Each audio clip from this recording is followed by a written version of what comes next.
to the show.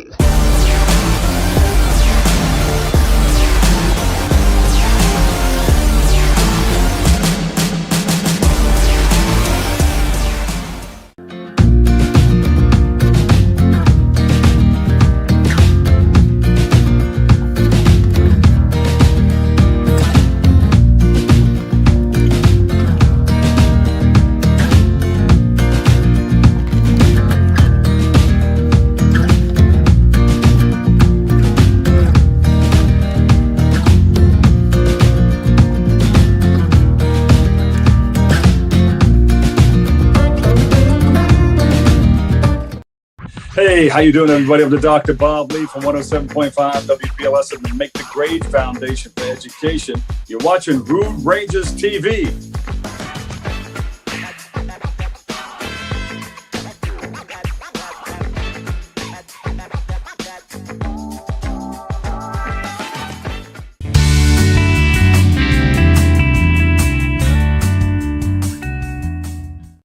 Welcome.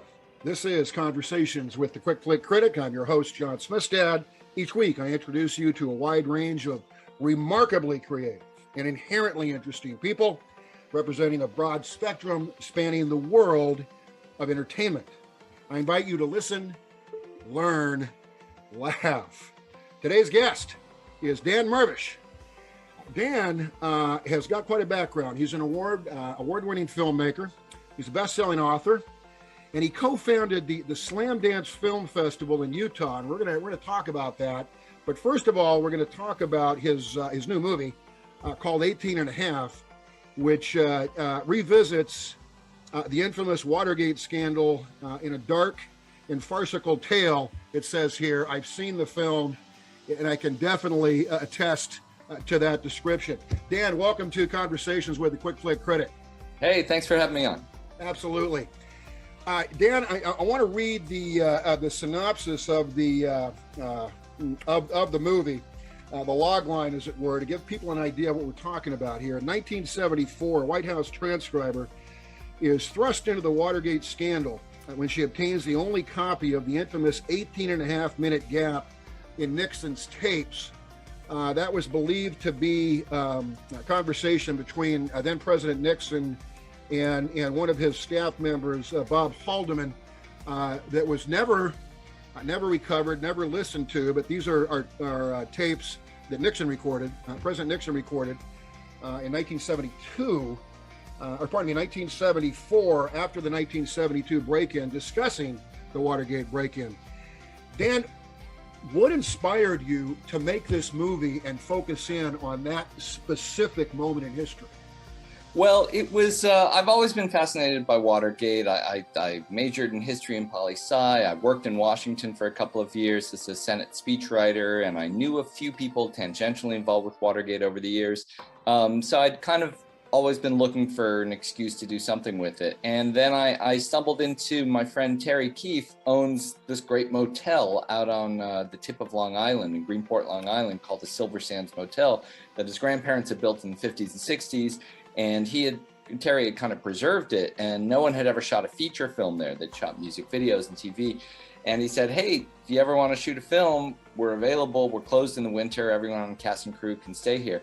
And this was, we were having this conversation about the day after Trump got elected in 2016. Wow.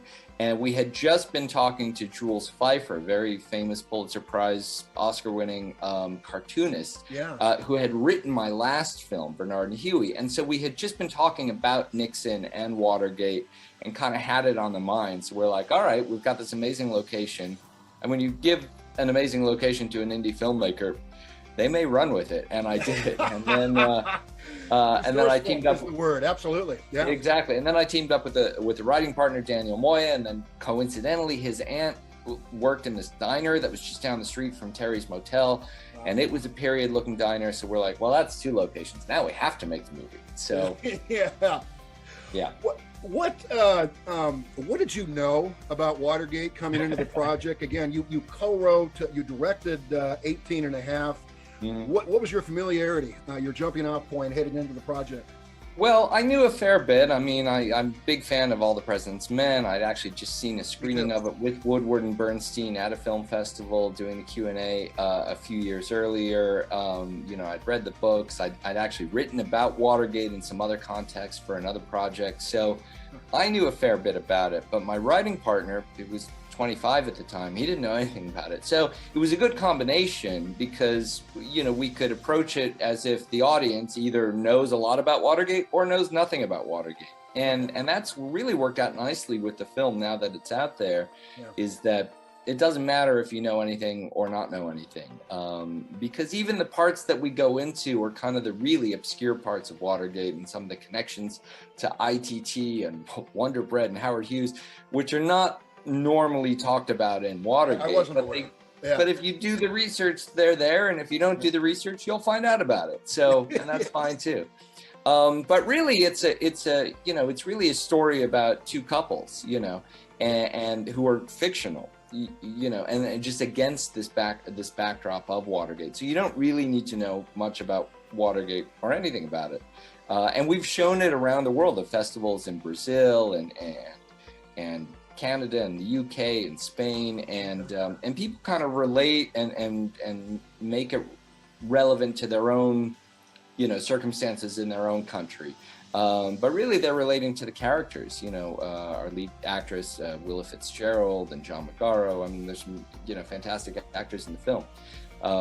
So, yeah, that's sort of an answer. No, it is an answer, and you nailed it. And you know it better than as well as anyone, but better certainly than me. You got to have a story, and you got to have characters that are compelling for the audience to invest in. You have done that here, and that leads to the two acting professionals you just mentioned. Everybody in the film is uniformly excellent, in my opinion. They all seem to understand what you wanted, and they nailed their respective roles, and collectively they were very effective in their performances. But the two keys, the two principals in the film are Willa Fitzgerald and as the stenographer, and then John Magaro as the newspaper reporter. They had to have chemistry, and they did. And I'm going to describe this. I'm going to let you go and talk about your two lead performers here, and working with them, and just a little bit about Willa and John. It was funny as hell. It was cute, and the banter back and forth was perfect. These are pros. They understand their jobs, and you lost yourself in them as the characters. Not to reveal, because it's as the movie goes along, there is a jarring shift in tone toward the end of the film, and we're not going to get into specifics, of course, because that would spoil it. But they were on point, Willa and John, throughout the whole movie. Talk about Willa and John's performances and about working with two of these really fine actors. Yeah, I mean, it was a treat for me, because as a director, I didn't have to do much. I mean, they were so good. I mean, Willa, a lot of people know her now from her role in Reacher, the Amazon series Reacher, which just came out a few months ago. But she's a great trained actress. She's worked in movies, TV, all kinds of things. And John Magaro, people know him a lot from The Big Short, and he was just in Many Saints of Newark, and of course First Cow.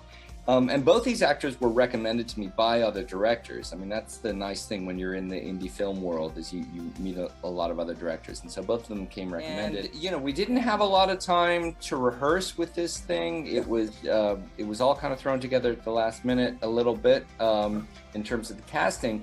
But, what helped is that there was a 3-hour drive from New York to Greenport, Long Island, where we were shooting. And they were in the car together, so they had a lot of time together. And Willa brought her dog with, so we all got a chance to meet the dog. Cool. And we all stayed right next to each other at this motel. And so that allowed, when we were done shooting, we could all kind of hang out and drink product placement wine and eat product placement Omaha steaks and hang out with the dog on the beach. And so that really gave all the actors a chance to kind of gel and get this really nice chemistry. And because we were surrounded in this kind of 70s period looking motel, we all kind of got into that groovy 70s vibe, which I think helped everyone. So they were just terrific, and just wonderful to work with and great collaborators on the film. Yeah, and I'd seen John McGraw before in Not Fade Away. Movie came out about 10 years ago about a rock band that could have been, but never was. He was excellent in that. I don't know that I've seen him since, but wow, what a performance he and Will and everybody in the film delivered. I got to ask you about Richard Kind. How did he become he's one of my favorites of all time. Have I been clear about that? How did you get him into the film, and what was it like working with Richard? Well, this was actually the second film I've done with Richard. He was in my last film, Bernard and Huey, and so I've known him. So I've known him for a few years, but he's very busy. I mean, he's always working on all kinds of things. He'll show up for anything, which means even though I knew him and knew he would be good for the part, we didn't know for sure we could get him until the schedule worked out, and we did. But his was the one part that we kind of wrote a little bit with him in mind, but again, we didn't know we could get him. But he's great. I mean, he really loves to work, and so he'll show up in movies, plays, podcasts, anything. If there's food, he'll be there. And but also he's of an age where he remembers Watergate, like I do, or probably better because he's older than me, and remembers the significance of it. So he could kind of really relate to that era in a way that maybe other actors couldn't. And he's just great. Other actors love working with him. John Magaro had worked with him before, so he was excited to work with him again. And he comes in, he does his thing, he gets out. Okay.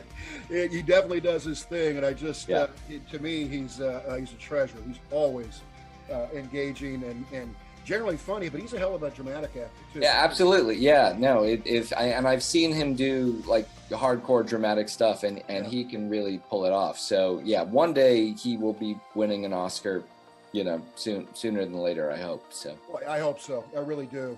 He deserves it. Last thing on the film, and then we'll move on and talk about Slamdance. Nixon. Richard Nixon. Boy, what hasn't been said about this man and this president and this political figure over the decades. What are your thoughts and feelings about Nixon, Dan? Well, it's funny. With every day, he seems to get better and better. He was a good president. He was colossally insecure and paranoid, and thought everybody was out to get him. But he was a hell of a president. Yeah, no, I mean he accomplished a lot, and especially in the rearview mirror of history, he's a flaming moderate, compared to some folks today, and was able to, he created the EPA, and he had détente with Russia and China, and so there is a legacy, but he was like this Shakespearean figure. He had this fatal flaw, just as you say, the paranoia. And that was completely his undoing, bugging everybody else, bugging himself, and then forgetting about it. Like that literally was his undoing. And if he hadn't been so paranoid, he probably would have accomplished a lot more. But absolute power corrupts absolutely, and that was exactly the case with Nixon. And the 18.5-minute gap. I mean, Watergate was a 2.5-year saga. Filled with little mini scandals all along the way, but the revelation that there was this deleted gap, that somebody had deleted it, somebody had obstructed justice. That was kind of the turning point where even his own party kind of lost him. They're like, yeah, there's no way this thing got deleted mysteriously by his secretary. It was, I think that was really the turning point in the scandal where he lost his own base of support.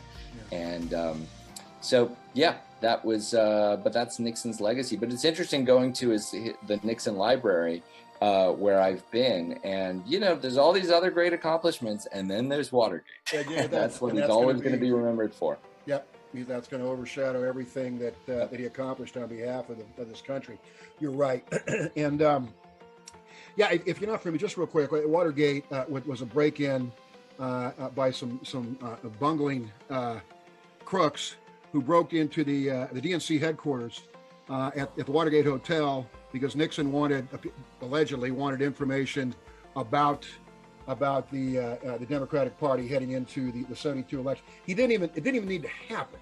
First of all, it shouldn't have happened, and it didn't even need to happen. He was going to win in a landslide over McGovern, and that speaks to what we're talking about here. He just didn't have it within to believe in himself. Yeah, and then he surrounded himself with a lot of weirdos. He was an interesting, eclectic cast of characters. Yeah, exactly. Yeah, I mean, it's really hard not to see Watergate as a farce, and it's hard not to make it funny. And we had an amazing voice cast, do those tapes in our film, because we had to recreate, this missing gap, which nobody to this day or will ever know what's on it. Yeah, Dan, I wanted to talk to you about the voices in 18 and a half of Nixon. Bruce Campbell was the voice of President Richard Nixon, and then John Cryer was the voice of Bob Haldeman. I talk about getting both those actors, and they were hilarious, but they were also very poignant in their voice performances in 18 and a half. Yeah, well, both of these guys I've sort of vaguely known a little bit for a while and wanted to work with for a while. So, and this was an easy commitment to get actors to just do some voice work. And in the end, we actually recorded it over Zoom because it was during the pandemic. So so it was a great way to get actors still working. Like, this is right when the pandemic had started, and we had actually started shooting March 3rd, 2020, and we had to take a break after 11 days. We took a 6-month hiatus. But it was during that time that we were able to do the voice recordings. But Bruce Campbell had been a big sort of Watergate aficionado.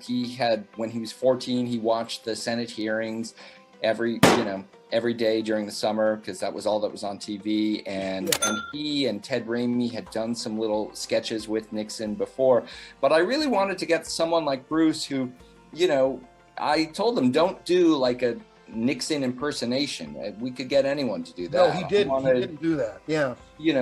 Bruce Campbell as Nixon. So he brings his own kind of sense of humor, sense of gravitas, sense of irony to the part, which was perfect for what you wanted in Nixon. And then John Cryer similarly, brought, his kind of droll sense of humor to Haldeman. And then Ted Raimi, who's Sam Raimi's brother, and so he and Bruce had worked together for literally 50 years. They'd known each other since they were kids, and so they had this great interaction that they could just play with. So it was really fun working with those guys, and it was almost like recording a little 18.5-minute radio drama, just an audio drama, effectively in the movie. And so that was a fun challenge, and as I say, it was great creatively to just be able to do something during those early months of the pandemic, while actors couldn't otherwise act. They couldn't be on TV, they couldn't do movies, they couldn't do theater. So this was a great experience, I think, for all of them. Boy, no kidding. Well, that's right when March of 2020, when everything went to hell in a handbasket, huh? Absolutely. In this country and around the world, as we all are painfully aware. I want to talk about Slamdance. Slamdance is a film festival that you co-founded. Mm-hmm. And I want you to tell us what Slamdance is all about, the genesis of why you even wanted to create this film festival. And then I want to talk about, it's in Utah. It goes on at the same time that a decades-long independent film festival, Sundance, is going on. So the floor is yours. Tell us about Slamdance and how it came to be. Well, we started in 1995, and it was at a time when when independent film was kind of going Hollywood. It was around that time that Miramax became part of Disney, that Fine Line became part of Warner Brothers, that Fox was launching Fox Searchlight. And Sundance, which had been this great independent film bastion for about 10 years at that point, kind of went Hollywood. And they started, they said, hey, Harvey, come on in, Yeah, regrettable. In so many ways, and they started focusing on films by second-time directors as opposed to first-time directors, films with bigger budgets, and films with name actors, and films that already had distribution. And they kind of left behind this niche that they had been supporting for 10 years of the first-time directors with no distribution and the the real scruffy folks out there. Yeah. So I had a film, actually, you can see it behind me, Omaha the Movie, that I had made that year and teamed up with we had a dozen feature films and a dozen short films, and we literally got together, showed up in Park City, Utah, where Sundance is, at the same time, literally 30 feet down the hall. Wow. We rented a screening room from where Sundance's main screening room was, and we just started showing our films. Because at the time, if you didn't get into Sundance, you were kind of dead in the water. That's I mean, true. we had distributors tell us, hey, we love your film, and if it gets into Sundance, we'll pick it up for distribution. But even other festivals, regional US festivals, international festivals, they would just take that Sundance program and go, yep, here's our list of festivals, or here's our list of independent films of, American independent films this year. So we kind of needed to break through that Sundance hegemony. And anyway, we decided to keep doing it. And so we've been doing it for 28 years now. And because of that, we've shown the first films of everyone from Bong Joon-ho, Christopher Nolan, Rian Johnson, the Russo brothers, the late Lynn Shelton, Paranormal Activity was the Sundance film. Yeah. The Safdie brothers, Sean Baker, all kinds of interesting people that have since gone on to, really amazing careers. Yeah. But so Slamdance is still there to give that first break to a lot of up and coming filmmakers. That is very cool, Dan. I talk primarily with and cover primarily independent films, and talk with independent filmmakers, and that's the spirit of what Sundance was starting off, as you talked about. Sundance is the baby of Robert Redford. He is the godfather of the Sundance Film Festival. He's also happens to be my favorite actor of all time. You talked about All the President's Men. I've seen it a billion times. Butch Cassidy and Sundance Kid, which he co-starred with Paul Newman in, is my favorite film of all time. Has Redford dropped by Slamdance? Have you had any interaction with him when you're there? Well, the second year we did it, he called us parasites, but he had maybe not. Yeah, but subsequent to that, other people have asked him about us, and he's kind of grudgingly accepted that we serve our own little function in that ecosystem. So, and I've talked to him a couple times briefly, but there's another Redford connection to 18 and a half. I don't know if you made it to the very end of the end credits, and this isn't really a spoiler, but we discovered. Actually, in doing research, that right after the 18.5-minute gap, about 2 minutes later, Nixon and Haldeman are talking about a Redford movie. They're talking about a film called The Hot Rock, which is a little bit of an obscure film from 1972.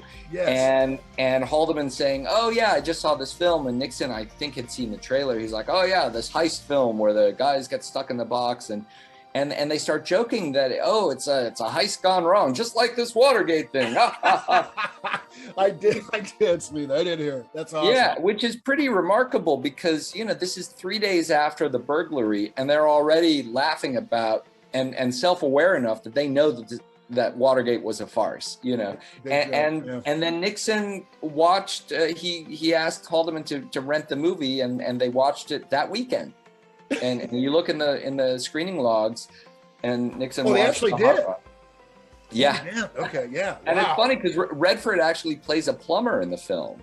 He's trained as a plumber in the movie. And the other interesting thing is that the Hot Rock was written by William Goldman, who 2 years later would write all the screenplay to All the President's Men, which of course Redford was in. So there's all these weird connection to Redford. I don't, and I think no one else had ever discovered this little snippet of dialogue in the tapes, because it was never transcribed. Nobody ever listened to it because they thought it wasn't about Watergate.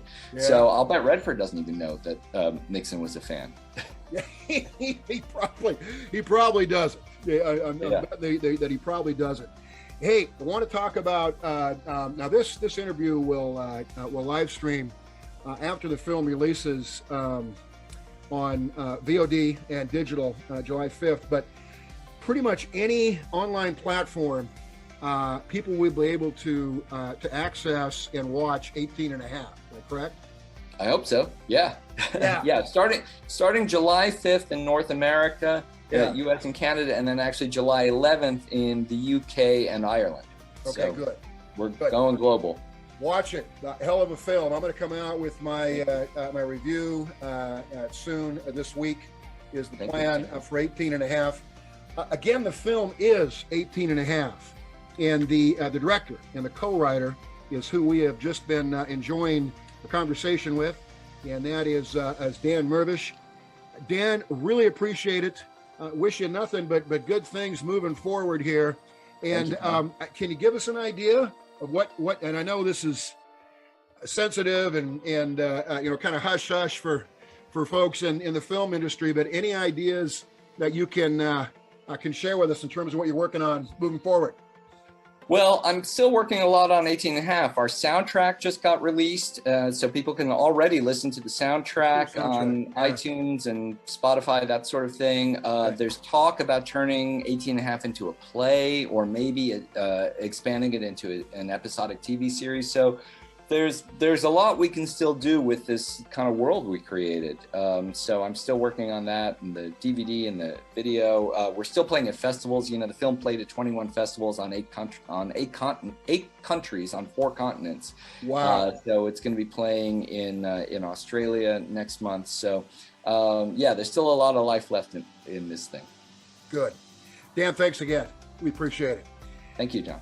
Again, my guest, Dan Mirvish, who is the director, co-writer of the new film 18 and a half, based on the 18 and a half minutes that, as far as the general public knows, is still missing from the Nixon tapes recorded in 1972. This is Conversations with the Quick Flick Critic. I am your host, John Smistad. The show live streams every Tuesday at 7:30 p.m. Eastern Standard Time, only on Rude Rangers TV. You can also access it through Roku and Amazon Fire TV and Google Play on Rude Rangers TV. So look for the Rude Rangers TV app wherever you get your apps. Until next time, as always, listen, learn. I think we've learned some things today, and laugh. Laughing, we can't do enough of it these days, folks, can we? Goodbye, everybody.